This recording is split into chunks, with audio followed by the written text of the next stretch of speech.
महाराष्ट्र सरकारने एक ऐतिहासिक निर्णय राज्याच्या मच्छीमारांच्या भविष्याच्या दृष्टिकोनातून घेतलेला आहे। तो म्हणजे आपण मासेमारीच्या बंदीचा कालावधी हा 15 ऑगस्टपर्यंत केला। हल्लीच झालेल्या अधिवेशनामध्ये राज्य सरकारने मत्स्य खात्या मंत्रालयाने ह्याबाबत मी स्वतः त्याचं निवेदन केलं।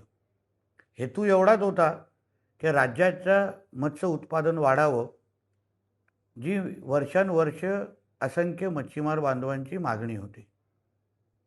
आता त्याच्यात एक तांत्रिक माहिती देण्यासाठी मी आपल्या समोर आलेलो आहे की ही बंदी कालावधी 15 ऑगस्टची ही महाराष्ट्रापुरती आहे, पण केंद्र सरकारच्या नियमानुसार 1 ऑगस्टपासून मासेमारी सुरू होते आणि आपल्या सर्वजणांना माहिती आहे 12 नॉटिकल माइल्सपर्यंत राज्याची हद्द असते।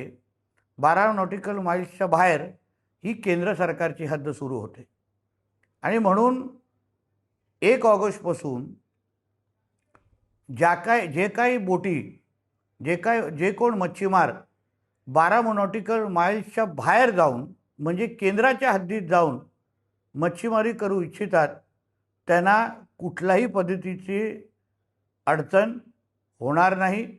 कोणीही थांबवण्याच्या दृष्टिकोनातून भूमिका घेणार नाही। पण केंद्राची हद्द जाईपर्यंत मध्ये राज्याच्या हद्दीमध्ये कोणीही अनधिकृत मच्छीमारी अगर करेल तर राज्याचं मत्स्य मंत्रालय त्यांच्यावर कडकची कडक कारवाई करण्याच्या भूमिकेमध्ये आम्ही सगळेजण आहोत। कोणीही आमच्या मच्छीमारांच्या हक्काचे मासेमारीच्या साठ्यावर अनधिकृत पद्धतीने मासेमारी करून अगर त्याच्यावर नजर ठेवत असेल तर आम्ही कोणालाच सोडणार नाही। परत एकदा आपल्याला सांगतो की केंद्राच्या हद्दीपर्यंत जाण्यासाठी कुठलीही अडचण नाही। केंद्राच्या हद्दीमध्ये 1 ऑगस्टपासून मासेमारी सुरू होणार आहे। राज्याची हद्द किंवा राज्याच्या हद्दीमध्ये 15 ऑगस्टच्या नंतर मासेमारी आपण करण्याची सुरुवात करत आहोत। ह्या बाबतीत सगळ्या जणांनी नोंद घ्यावी।